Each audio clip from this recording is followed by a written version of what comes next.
Hello guys, welcome back again sa ating YouTube channel, no, The Action Man. Una sa lahat, may grab shoutout po sa lahat ng mga kakampeng at sa mga hindi man mga kakampeng. Kung interesado ka sa video ito, patapusin mo na hanggang dulo at huwag nyo lang kalimutan na i-like at i-share ang ating video para malaman naman ang iilan sa ating mga kababayan na nagtutulog-tulugan sa katotohanan. So muli naman nagbabalik ang nag-iisa yung host na si The Action Man para magbigay ng komentaryo at reaction sa mga mainit ng issue ng bayan. So ito ho mga ka-action, mga kakampeng na, may gusto lang ho ako na i-share sa inyo. Ang grabe rumatrat at gumawa ng mga kwentong barbero at siguro ito na ang huling matamis niyang halakhak. So alam naman po natin na marami ang kinasuhan ni dating Senador Antonio Trillanes regarding sa pagpapakalat ng maling information sa social media, kasama na nga ho sila Vanat Bay at 7 na iba pa. Okay, 7 ho sila mga ka-action ang parang kinasuhan ng cyber libel. Eto po mga ka-action, may gusto lang ho ako na i-share sa inyo at kayo na mismo ang maghusga dyan maliban sa bibigay ko lang reaction dito. Okay? Kasi mukhang masasabi natin na mukhang pinapalakas niya na lang ang kanyang sarili. At ang kanyang mga tawa ay mukhang hilaw na hilaw. Ito po ay nagbigay din ng reaction si Kakampeng, no? Wala akong masabi sa reaction ni Kakampeng. Very good ang kanyang reaction dito. Pero ako, magbibigay din ako kung paano natin siya gisa-gisahin. Okay? Gigisahin ho natin itong sobrang ubod ng self-confidence at kayabangan na isang DDS. Okay, ito po mga ka-action, ha? Good morning mga lords, kakagising ko lang and ang sarap ng tulog ko. Ano naman ang pakialam namin kung kagigising mo lang? At ano naman ang pakialam namin kung masarap ang tulog mo? Sigurado ka ba na masarap ang tulog mo? Baka naman mamaya sa sobrang problema mo sa cyber libel na kaso sa'yo, tulog mano ka na lang. Ito yung sinabi na, ang gulo ng buhay ko. Vera. Ko? Ay, sis, grabe. Ay, grabe ang tawa ni Inday. Ay, Inday ni Dodong. Ay, halatang halata, masayang-masaya nga. Pero deep inside, mukhang ang sakit sa dibdib na. Ay, grabe ang tawa mo. Oo, baka yung tawa mo na yan ay sobrang hilaw na hilaw pa. Mukhang hindi yata ako kumbinsido sa mga ngiti mo. Vera. Ang daming nag-iiyakan sa comment section ko. Ang dami daw nag-iiyakan sa kanyang comment section. Isa na akong idagdag mo sa iyak. Bakit mo kasi ginawa yan?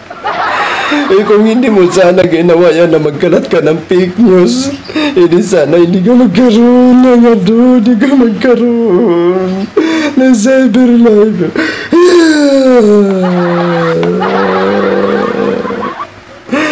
Sige, tuloy ang kwento mo dong. Ganito lang yan eh. Ganito lang yan eh. Ang rason, bakit dinimanda kuno kami ni Trillanes? Ang rason daw kung bakit idinimanda siya ni Trillanes. Alam nyo ba ang rason, mga ka-action, mga kakampeng? Hindi ko rin alam, kaya nga pakinggan ho natin kayo talaga. Masyado kayo nagmamadali. Ito pakinggan natin. Vera. Kasi daw, inaakusahan daw namin siya or inaakusahan ko daw siyang nagbenta ng West Philippine Sea. Kung titignan mo sa mga videos ko, kung hindi lang kayo tanga at uto-uto, kung titignan mo sa mga videos ko, it's a commentary and reaction sa mga sinasabi niya. And take note, lahat ng mga sinasabi niya, halos lahat doon, accusations din, pansinin nyo. Halos lahat doon, gawa-gawa niya. No? Tapos, ang ironic, no, napaka-weird, siya pa ang may ganang magganyan. Kung titignan mo sa mga videos ko, it's all commentaries sa mga sinasabi niya, sa mga current events, sa mga issues na nangyayari. Like for example, West Philippine Sea. Diba? Kung titignan mo ang videos ko, saan doon sa mga videos ko na nagsabi akong ibinenta niya ang West Philippine Sea? Nag-comment lang ako doon sa ilang ulit niyang pabalik-balik sa China. Yung pagiging back-channeling niya doon. Tama naman eh. Di ba nangyari yun? Anong problema doon kung magko-comment ako doon? Tama naman. Pabalik-balik siya sa China para mag-negotiate. Ang tanong, anong nangyari? Anong nangyari sa negotiations niya? Di ba walang nangyari? Tapos ngayon, Wala naman talagang nangyari. Kasi wala ngang nangyari na bintahan sa nasabing Scarborough Shoal. Di ba? Ikaw naman kasi, kung nag-comment ka doon, ang tanong, kung hindi mo sinabi kung hindi mo sinabi na bininta ni Trillanes ang Scarborough, bakit yan ang ni Trillanes laban sa inyo? Ang pinaratangan nyo siya na bininta niya ang Scarborough. Sige nga po. Hindi naman siguro syunga-syunga si dating Senador Antonio Trillanes na magpa-file ng kaso laban sa inyo kung hindi nyo sinabi na bininta ni Trillanes ang nasabing Scarborough Shoal. Di ba?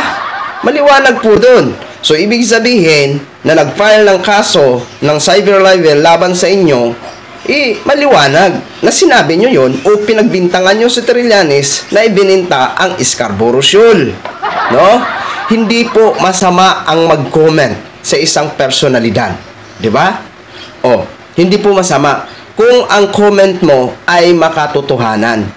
Pero kung ang magiging reaction mo ay gumagawa ka ng kwento na hindi mo kaya patunayan at wala kang mga datos para mapatunayan sa lahat ng mga manunood mo, basher man o mga followers mo, talagang kung wala kang patunayan, talagang mangangahulugan ho yun sa nakakaintindi na isang gawa-gawang kwento.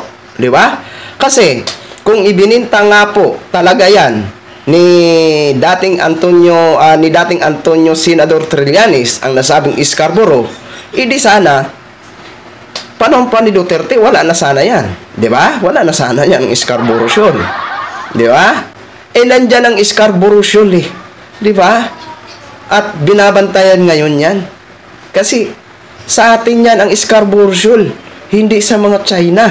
Di ba? Ang problema kasi sa inyo, kung nagkaroon ng controversial ito si Trillanes regarding sa Scarborough, regarding sa mga back channel na yan, wala naman sapat na ebidensya para patunayan na ibininta nga ni Trillanes ang nasabing Scarborough. Ang problema, sinakyan nyo. Diba? Pinatutuhanan nyo. Yun, doon siguro, si Trillanes, kaya kayo gimpailan ng kaso. Diba? Kasi kung hindi nyo yan sinabi, napaka-imposible naman na mag-file ng kaso na anong ikaso sa inyo. Diba? Tayo kasi, nagko-comment tayo, nagbibigay tayo ng reaction regarding lang sa mga binabalita, at least sariling opinion yun. Di ba? At least na balita yun. At kung ano ang balita, hanggang dun lang tayo. Hindi natin pwedeng dagdagan. Ang problema kasi dito sa mga DDS, dinadagdagan nila. Hindi naman natin nilalahat ang mga DDS. Ang may mga nasasangkot lang sa mga kasinungalingan at mga fake news, mga disinformation na nagpapakalat sa social media. Di ba? Katulad nito ni Kupong-Kupong. Tuloy. maghahayag tayo ng ating opinion at comments sa mga pinaggagawa niya, pikon siya, iyakin siya. Pero pag siya ang umaungaw, pag siya ang mag-imbento ng kung ano-ano, okay lang, tapos kayo, ang saya-saya niyo. Ano sa palagay? Paano mag-imbento si Trillanes na handa naman niyang harapin lahat kapag siya ay ipapatawag? Masasabi ba natin na iniimbento lang ni Trillanes ang lahat ng kanyang sinasabi sa social media na kung gayon pa man, kaya niyang harapin kapag siya ay ipatawag? Di ba? Paano yan? Masasabi mo ba na imbento kung haharapin niya at may mga ipakita siya ng mga ebidensya during siya ay ipapatawag? Sige nga. Ang problema, kung kayo makasuhan, maanuhan na nito, mag-prepared ka na lang. Kasi yung tawa mo na yan, baka mamaya, yan na yan ang kahuli-hulihan na iyong masayang halakhak na parang hilaw. Diba? Pwede mag-comment, bakit hindi? Diba? Pero yung katotohanan lamang, bawal maggawa-gawa ng kwento. Kasi nga, kapag gumawa-gawa ka ng kwento, talagang mahuhulog ka sa hugis lago. Diba? Alagay nyo, ganun-ganun na lang, tatahimik kami, matatakot kami. Ay, bakit kami matatakot? Huwag kayong matakot. Huwag kayong matakot sa dilim. Huwag kayong tatahimik. Patuloy kayong magladlad ng kasinungalingan sa inyong mga platform para patuloy din ang pagpapile ng kaso ng mga tao na niyuyurakan nyo at ginagawan nyo ng mga kwentong barbero. Huwag ho kayong matakot. Kasi tama yung kanta. Huwag kayong matakot sa dilim. Kasi nga, kung makulong kayo, anong tawag doon? Madilim na kapalaran. Bera. Alam ko ang karapatan ko. Magkaiba man tayo ng opinion, pero who cares? It's my opinion. Tapos masayang-masaya kayo dahil tinatakot ni Trillanes ang mga taong nagsasalita against sa kanya. Ay, hindi ho kami masaya. Masaya pala kami. Ano ba talaga action man? Masaya, malungkot. Masaya ho talaga kami na may mga taong tulad ni Trillanes na handang tuldukan ang mga katulad nyo na gumagawa ng mga fake news sa social media. Para nang sa ganun, mabawas-bawasan ba ang talamak na kasinungalingan sa bansa natin. Nang sa ganun, matuto na kayo mag-vlog kung ano ba ang tama o mali. Huwag ka magpadala sa pagiging diehard mo kung yan ay ikapapahamak mo. Baka mamaya yung pinaglalaban mo hindi ka kayang gampanan o masabi, ito pampiyansa mo. Tuwang-tuwa pa kayo. Yan yung problema ngayon Pag sa inyo, okay lang. Pero pag kami nagsasalita, hindi pwede. At ito pa, nakikinig pala sa akin si Trillanes. Ay, I'm flattered. Alam mo, Trillanes, hindi lang naman ako ang nagbablog at nagko-comment against you. Bakit kami lang? Lahatin mo! Tingnan mo, kung hindi ba naman syunga-syunga tong badong na to. Dodong, marami nga ang nagko-comment, marami nga ang nagbablog. Alangan ba naman lahatin yun ni Trillanes? Kung tama naman yung sinasabi. Di ba? Di ba mga ka-action, mga kakamping? O sino ngayon ang nagmukhang syunga-syunga? Di ba? So, ibig sabihin, lalahatin pala ni Trillanes kahit katotohanan ang sinasabi? Di ba? Abay, saan ka nakakita na magkakaroon ng kaso ang nagsasabi ng totoo? Di ba? Aba, gusto mo pala, naghahanap ka ng karamay mo? Hindi mag-invite ka, mag-recruit ka ng mga vloggers para magsiwalat ng kasinungalingan na katulad mo, para na sa ganun, marami kayo. Huwag mong lahatin kasi iba-iba kayo ng comment. Yung iba nagsasabi ng totoo. Ikaw naman, gumagawa ng kwentong barbero. Kaya yan ang napapala mo. Bakit mo idadamay yung nagsasabi ng totoo? Diba? Huwag mong bakit lalahatin ni Trillanes? Wala bang isip si Trillanes na lahatin niya? Teka muna, masabi si Trillanes, bakit ko lahatin? Sunga ka ba? Ikaw lang itong nagkakalat ng fake news laban sa akin, tapos idadamay ko yung iba na wala naman yung kinalaman na nagsasabi naman ng katotohanan. Di ba?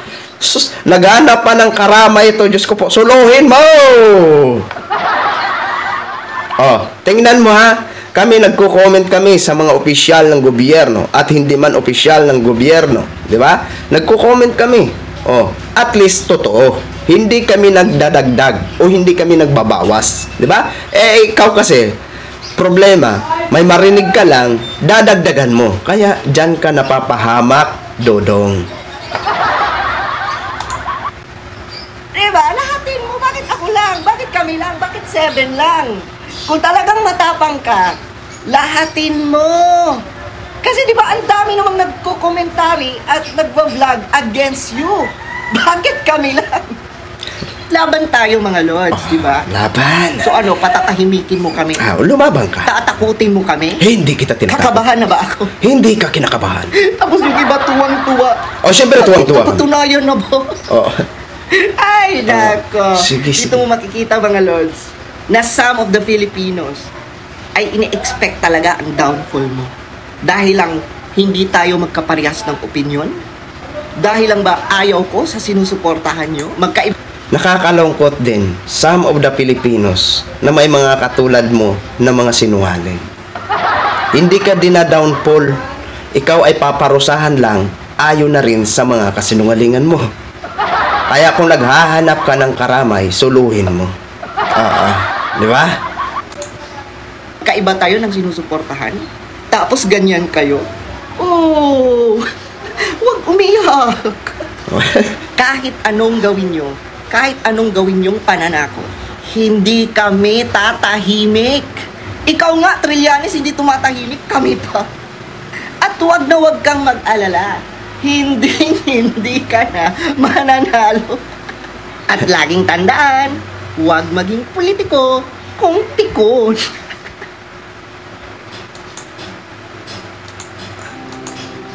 Alright, yun ang mga ka-action ha. Comment na yun ni Kakamping. Okay naman ang comment ni Kakamping dyan. Okay.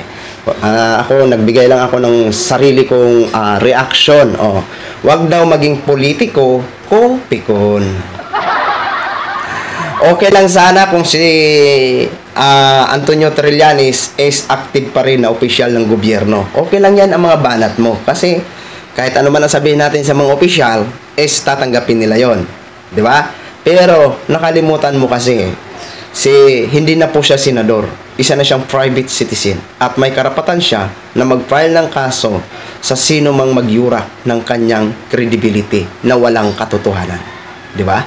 Pero sa atin naman, kahit binabatikos natin ang mga opisyal, pero nasa issue po tayo. Nasa right po tayo na kung saan makikinabang ang ating mga kababayan. Nagbuboses tayo sa kakulangan ng gobyerno. Hindi ho tayo gumagawa ng mga maling kwento against sa ating mga opisyal. Yun lang ay nagbe-base tayo sa mga nakikita natin at sa mga binabalita sa any social media platform. Di ba? Nasa ano lang po natin yan. Kaya itong tawa ni Dodong, abay, mukhang hilaw na hilaw. Kaya ito lang ang masabi ko sa'yo. Sa susunod, kung mag-comment ka, yung katotohanan. Huwag ka nang gumawa ng mga kwentong barbero na hindi mo kayang patunayan. Dahil diyan ka ho talaga mapapahama. Okay? So, yun lang ho, mga ka-action, mga kakamping no, share ko lang ho sa inyo. Maraming salamat po sa ating mga viewers, Luzon, Visayas, at Mindanao, all over the world. Ako po ang inyong lingkod, sila Action Man. Have a good day, everyone. Beautiful.